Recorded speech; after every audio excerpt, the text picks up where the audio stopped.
Very good morning, all dear students.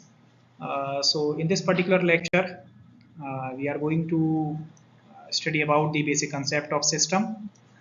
The system basically process the input signals and it produces the output signals.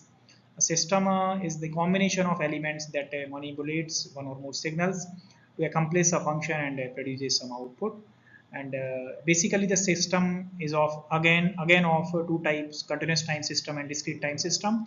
So continuous time systems are basically used for producing the continuous time signals from input to output, and discrete time systems are those systems which basically used to produce which are basically used to take it takes discrete time signals and also produces the discrete time output.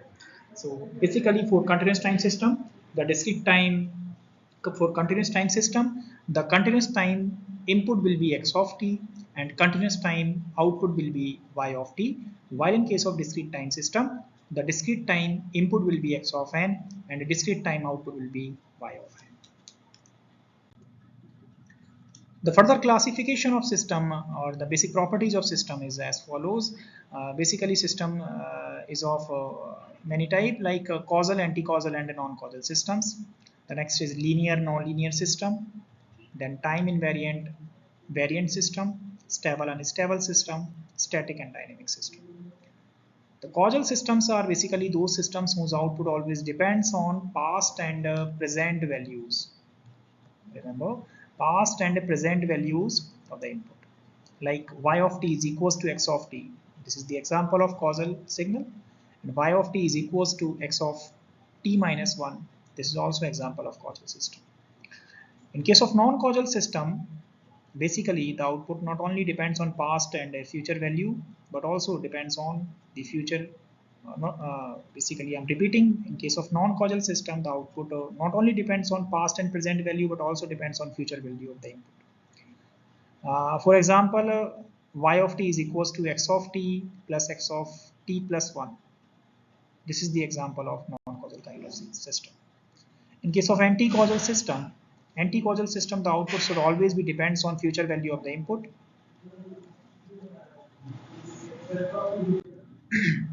So these are the few examples. So please note it down and please do the exercise and find out how the system is going to be the causal, anti-causal and non-causal system. As I told you that in case of causal system, its output should always be depends on present and past value of input. In case of anti-causal system, its output should always be depends on future value of input.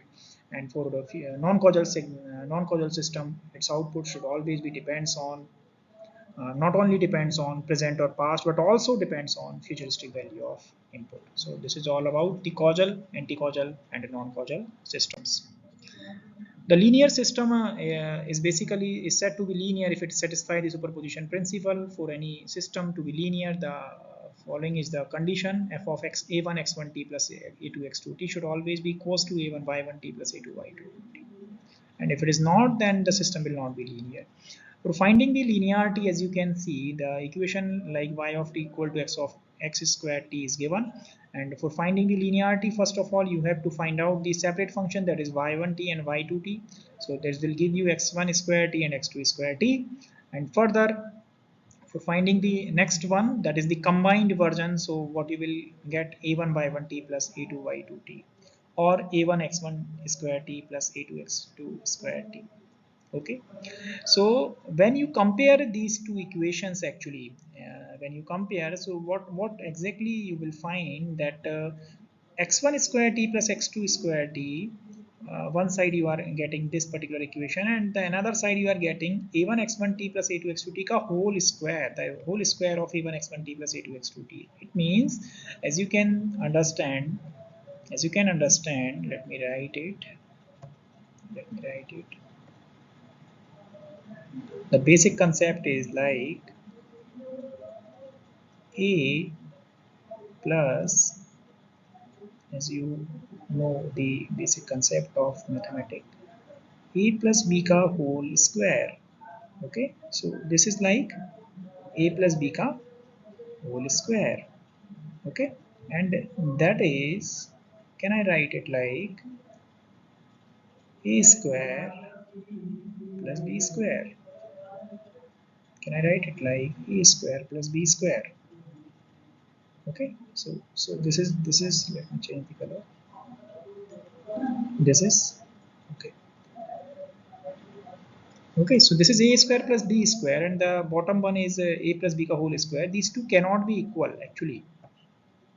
Actually, these two cannot be equal. So that is why we can say that these two are not equal, and that is why the system is non-linear.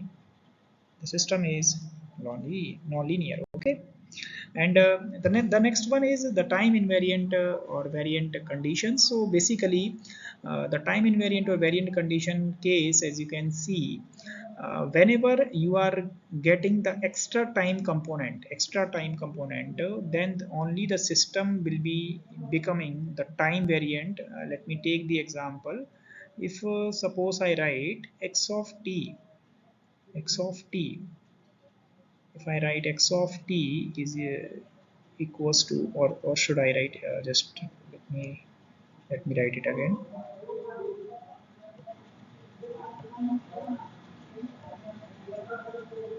Let me write it again. If I write, let the output is represented by y of t. If I write y of t, y of t is equals to x of t. So this system will always be time invariant, because as the time of input is going to change, then on the similar fashion the output will be changed.